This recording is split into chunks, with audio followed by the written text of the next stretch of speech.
Hello students, आइए देखते हैं चैप्टर 8 की हेडिंग कोशिका आवरण और इसके रूपांतरण के बारे में।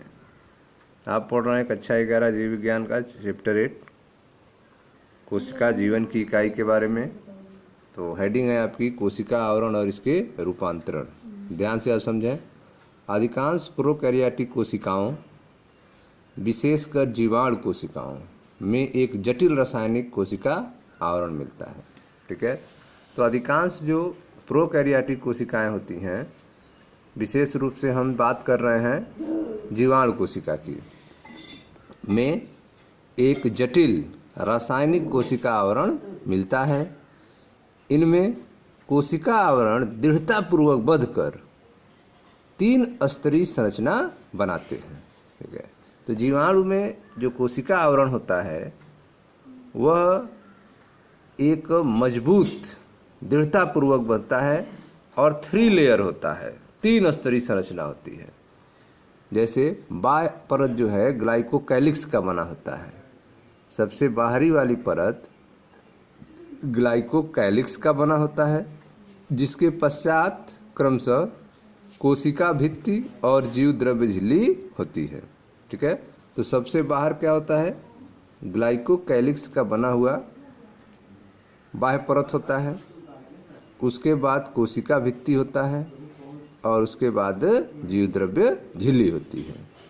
यद्यपि आवरण के प्रत्येक परत का कार्य भिन्न है। ठीक है, 3 परत से बना हुआ है, प्रत्येक परत का कार्य क्या है, अलग अलग होता है, पर यह तीनों मिलकर एक सुरक्षा इकाई बनाते हैं।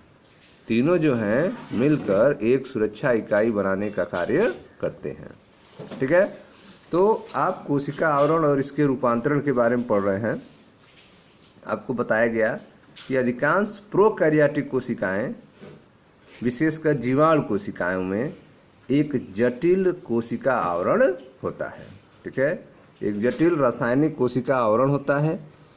इनमें कोशिका आवरण जो है दृढ़तापूर्वक बंधकर 3 स्तरीय संरचना बनाते हैं।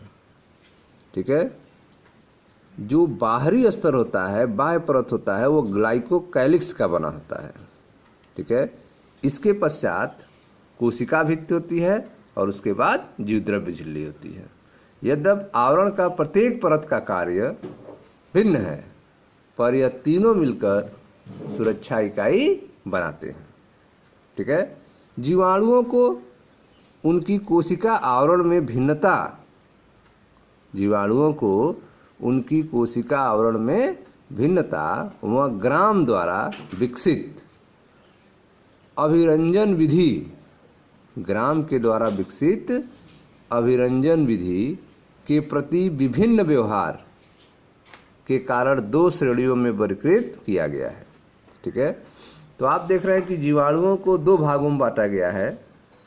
वो किस आधार पर बांटा गया है? उसमें पहला जो आधार है वो है कोशिका आवरण में भिन्नता, और दूसरी जो है वह ग्राम के द्वारा विकसित अभिरंजन विधि। ग्राम ने जो अभिरंजन विधि विकसित की थी उसके व्यवहार के आधार पर 2 श्रेणियों में वर्गीकृत किया गया है। ठीक है, जैसे जो ग्राम अभिरंजित होते हैं, ठीक है, जो कलर लेते हैं, कलर के द्वारा कलर्ड हो जाते हैं, उनको ग्राम धनात्मक कहेंगे। और जो अभिरंजित नहीं होते हैं, जो कलर्ड नहीं होते हैं, उनको ग्राम ऋणात्मक कहते हैं। ठीक है, तो ग्राम ने जीवाणुओं के अभिरंजन की विधि बताई। तो जो जीवाणु अभिरंजित हो जाते हैं उन्हें ग्राम धनात्मक कहते हैं, ग्राम पॉजिटिव, जी पॉजिटिव, और जो अभिरंजित नहीं होते हैं उन्हें ग्राम ऋणात्मक अर्थात जी नेगेटिव कहते हैं। ठीक है, तो जीवाणुओं को उनकी कोशिका आवरण में भिन्नता के आधार पर और ग्राम पॉजिटिव ग्राम नेगेटिव के आधार पर 2 श्रेणियों में वर्गीकरण किया गया है।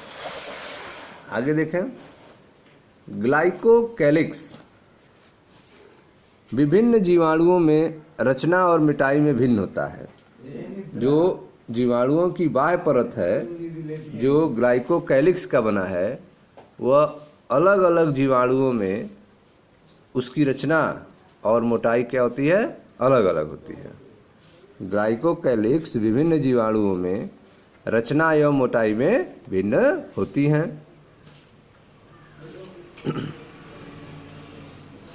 कुछ में यह ढीली आच्छिद होती है, कुछ में यह परत जो है कैसी होती है, ढीला होता है, ढीली आच्छद होती है, जिसे अपंग परत कहते हैं। और कुछ में यह मोटी व कठोर आवरण के रूप में हो सकती है, जो संपुटिका कहलाती है। ठीक है, तो आप देख रहे हैं कि ग्लाइकोकैलिक्स की जो बाह्य परत है वह विभिन्न जीवाणुओं में उसकी रचना और मोटाई क्या है, अलग अलग होती है। कुछ में यह ढीली आच्छद होती है, जिसे स्लाइम लेयर कहते हैं, अपंग परत कहते हैं। और कुछ में यह मोटी और कठोर आवरण के रूप में है, तब उसे संपुटिका या कैप्सूल कहते हैं। कोशिका भित्ति कोशिका के आकार को निर्धारित करती है। ठीक है, कोशिका भित्ति जो है, जो दूसरी परत है, यह कोशिका के आकार को निर्धारित करती है। वह सशक्त संरचनात्मक भूमिका प्रदान करती है, जो जीवाणु को फटने तथा निपातित होने से बचाती है। ठीक है, तो कोशिका भित्ति जो है, सेल वॉल जो है, वह कोशिका को शेप प्रोवाइड करती है, आकार निर्धारित करती है। वह सशक्त संरचनात्मक भूमिका प्रदान करती है, जो जीवाणु को फटने तथा निपातित होने से बचाती है। ठीक है, तो कोशिका भित्ति जो है वह जीवाणु को फटने तथा निपातित होने से बचाने का काम करती है। कोशिका भित्ति, सेल वॉल। ठीक है, तो कोशिका भित्ति कोशिका के आकार को निर्धारित करती है, वह सशक्त संरचनात्मक भूमिका प्रदान करती है, जीवाणु को फटने तथा निपातित होने से बचाती है। ठीक है, जीव द्रव्य झिल्लिका। ठीक है, जो जीव द्रव्य झिल्ली है, जो कौन सी परत है, जीव द्रव्य झिल्ली, यह लास्ट परत है। ठीक है, 3 परत आपको बताया गया कि कोशिका आवरण जो है दृढ़ता पूर्वक बंधकर 3 स्तरीय संरचना बनाती है। बाह्य परत ग्लाइकोकैलिक्स का होता है, उसके बाद कोशिका भित्ति होता है, और फिर जीवद्रव्य झिल्ली होती है। तो जीवद्रव्य झिल्ली की बात हो रही है, तीसरी परत की। तो जीवद्रव्य झिल्लिका प्रकृति में अर्धपारगम्य होती है। जीवद्रव्य झिल्लिका जो है, ठीक है, वह कैसी होती है, तो नेचर में वह अर्धपारगम्य होती है, सेमी परमिएबल होती है जीवद्रव्य झिल्ली। प्लाज्मा मेम्ब्रेन, प्लाज्मा मेम्ब्रेन जो है उसका नेचर होता है सेमी परमिएबल, अर्धपारगम्य, और इसके द्वारा कोशिका बाह्य वातावरण से संपर्क बनाए रखने में सक्षम होती है। तो जीवद्रव्य झिल्ली के द्वारा कोशिका जो है बाह्य वातावरण से संपर्क बनाए रखने में सक्षम होती है। ठीक है, तो यह तीनों परत का वर्क हो गया। ठीक है, सबसे बाहरी परत ग्लाइकोकैलिक्स की थी, जिसके कारण जीवाणु में रचना और मोटाई भिन्न भिन्न होती है। कुछ में यह ढीली आच्छद होती है, जिसे अपंग परत कहते हैं। कुछ में यह मोटी और कठोर आवरण के रूप में होती है, जिसे संपुटिका या कैप्सूल कहते हैं। उसके बाद कोशिका भित्ति होता है। कोशिका भित्ति कोशिका के आकार को निर्धारित करती है। वह सशक्त संरचनात्मक भूमिका प्रदान करती है, जो जीवाणु को फटने तथा निपातित होने से बचाती है। उसके बाद जो है जीवद्रव्य झिल्लिका होती है, जो प्रकृति में अर्धपारगम्य होती है, और इसके द्वारा कोशिका बाह्य वातावरण से संपर्क बनाए रखने में सक्षम होती है। ठीक है, संरचना अनुसार यह झिल्ली यूकैरियोटिक झिल्ली जैसी होती है। ठीक है, प्रोकैरियोटिक की बात हो रही है, प्रोकैरियोटिक कोशिकाओं की।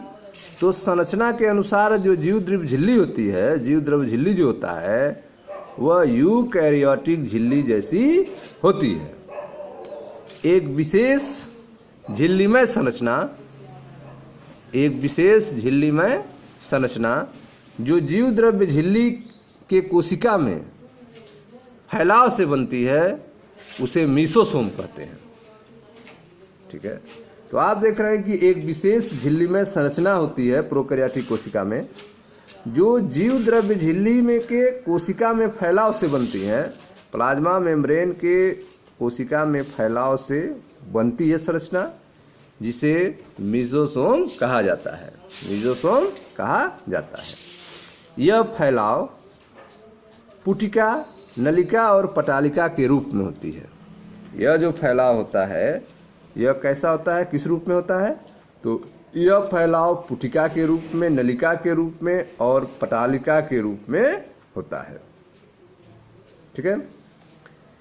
यह कोशिका भित्ति निर्माण, डीएनए प्रतिकृति व इसके संतति कोशिका में वितरण को सहायता देता है।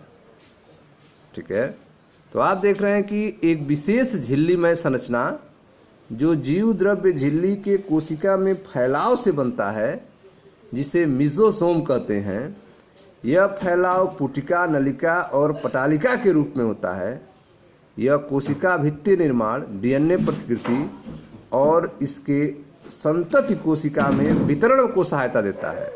संतत कोशिका में वितरण को सहायता देता है, या श्वसन, स्रावी प्रक्रिया, जीव द्रव्य झिल्ली के पृष्ठ क्षेत्र, एंजाइम मात्रा को बढ़ाने में भी सहायता करता है। ठीक है। तो आप देख रहे हैं कि एक विशेष झिल्लीमय संरचना है जो जीव द्रव्य झिल्ली के कोशिका में फैलाव से बनता है, जिसे मेसोसोम कहते हैं। और यह फैलाव जो है पुटिका, नलिका और पटालिका के रूप में होता है। यह कोशिका भित्ति निर्माण, डीएनए प्रतिकृति व इसके संतत कोशिका में वितरण को सहायता देता है, या फिर श्वसन, स्रावी प्रक्रिया, जीव द्रव्य झिल्ली के पृष्ठ क्षेत्र, एंजाइम की मात्रा को बढ़ाने में भी यह सहायता करता है। ठीक है। कुछ प्रोकैरियोटिक जैसे कि नीलहरित जीवाणु, ठीक है, के कोशिका द्रव्य में झिल्लीमय विस्तार होता है। कुछ प्रोकैरियोटिक जैसे कि नीलहरित जीवाणु के कोशिका द्रव्य में झिल्ली में विस्तार होता है, जिसे वर्णकी लवक कहते हैं। इसमें वर्णक पाए जाते हैं। ठीक है। तो आप देख रहे हैं कुछ प्रोकैरियोटिक में, जैसे कि नीलहरि जीवाणु की बात हो रही है यहाँ पर, कि कोशिका द्रव्य में झिल्ली में विस्तार होता है। कोशिका द्रव्य में क्या होता है? झिल्ली में विस्तार होता है, जिसे वर्णकी लवक कहते हैं और जिसमें वर्णक पाए जाते हैं। ठीक है। आइए आगे देखते हैं। जीवाणु कोशिकाएं चलायमान अथवा अचलायमान होती हैं। जीवाणु कोशिकाएं जो होती हैं वह चलायमान अथवा अचलायमान होती है, मूवेबल अथवा नॉन मूवेबल होती है। यदि वह चलायमान है तो उनमें कोशिका भित्ति जैसी पतली संरचना मिलती है, जिसे कशाभिका कहते हैं। ठीक है। जीवाणु कोशिकाएं जो हैं वह चलायमान अथवा अचलायमान होती हैं। यदि वह चलायमान है तो उनमें कोशिका भित्ति जैसी पतली संरचना मिलती है, जिसे कशाभिका कहते हैं। जिसे क्या कहते हैं? फ्लैजिला कहते हैं। जीवाणुओं में कशाभिका की संख्या व विन्यास का क्रम भिन्न होता है। जीवाणुओं में कशाभिका फ्लैजिला जो हैं कितने होंगे, फ्लैजिला का नंबर कितना होगा, उसका विन्यास कितना होगा, यह अलग अलग होता है। जीवाणु कशाभिका 3 भागों में बटा होता है। जीवाणु के अंदर जो कशाभिका होता है, फ्लैजिलम जो होता है, वह 3 भागों में बटा होता है: तंतु, अंकुश और आधारीय शरीर। फ्लैजिला को 3 भाग में बटा है, जिसे क्या कहेंगे? तंतु, अंकुश और आधारीय शरीर। ठीक है। तो आप देख रहे हैं कि जीवाणु कोशिकाएं जो हैं वे चलायमान अथवा अचलायमान होती हैं। यदि वह चलायमान है तो उनमें कोशिका भित्ति जैसी पतली संरचना होती है। ठीक है। यदि वह चलायमान है तो उनमें कोशिका भित्ति जैसी पतली संरचना मिलती है, जिसे कशाभिका कहते हैं। जीवाणुओं में कशाभिका की संख्या और विन्यास का क्रम अलग अलग होता है। जीवाणुओं में कशाभिका की संख्या व विन्यास का क्रम अलग अलग होता है। जीवाणु कशाभिका 3 भागों में बटा होता है। जीवाणु की जो फ्लैजिलम है, कशाभिका है, वह 3 भागों में बटा होता है, जिसे तंतु, अंकुश और आधारीय शरीर कहा जाता है। ठीक है। तंतु कशाभिका का सबसे बड़ा भाग होता है और यह कोशिका सतह से बाहर की ओर फैला होता है। ठीक है। तो जीवाणु कशाभिका जो है वह 3 भागों में बटा होता है, तंतु, अंकुश और आधारीय शरीर। तंतु जो है वह कशाभिका का सबसे बड़ा भाग होता है और यह कोशिका सतह से बाहर की ओर फैला होता है। ठीक है। जीवाणुओं की सतह पर पाई जाने वाली संरचना रोम और झालर, इनकी गति में सहायता नहीं होती है। ठीक है। तो जीवाणुओं की सतह पर जो संरचना है रोम या झालर, वह इनकी गति में सहायक नहीं होती है, इनके मूवमेंट में हेल्प नहीं करती है। जीवाणुओं की सतह पर पाए जाने वाली संरचना रोम व झालर, इनकी गति में सहायक नहीं होती है। रोम लंबी नलिकाकार संरचना होती है। रोम कैसी होती है? लंबी नलिकाकार संरचना होती है जो विशेष प्रोटीन की बनी होती है। रोम जो है लंबी नलिकाकार संरचना होती है जो विशेष प्रोटीन की बनी होती है। झालर, झालर जो है वह लघु सूक जैसे तंतु हैं। झालर जो है वे लघु सूक जैसे तंतु हैं जो कोशिका के बाहर प्रवर्धित होते हैं। ठीक है। तो आप देख रहे हैं कि जीवाणुओं की सतह पर पाए जाने वाली संरचना रोम व झालर, इनकी गति में सहायक नहीं होती हैं। रोम जो है लंबी नलिकाकार संरचना होती हैं जो विशेष प्रोटीन की बनी होती हैं। ठीक है। झालर जो है वह लघु सूक जैसे तंतु होते हैं जो कोशिका के बाहर प्रवर्धित होते हैं।